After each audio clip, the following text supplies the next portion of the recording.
Sa non-commissioned survey ng Octo Research sa voting preferences para sa 2025 Senate elections, 19 na kandidato ang may statistical chance na manalo kung gagawin ang eleksyon sa panahong sinagawa ang survey.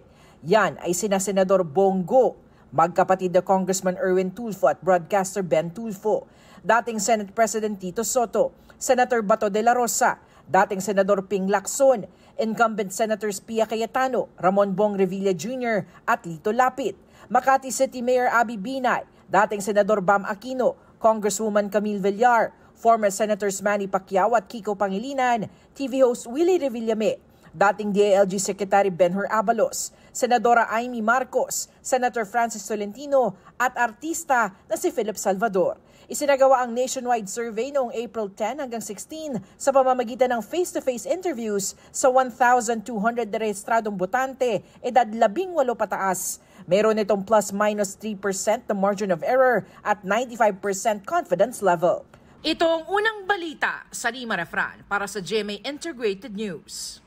Gusto mo bang mauna sa mga balita?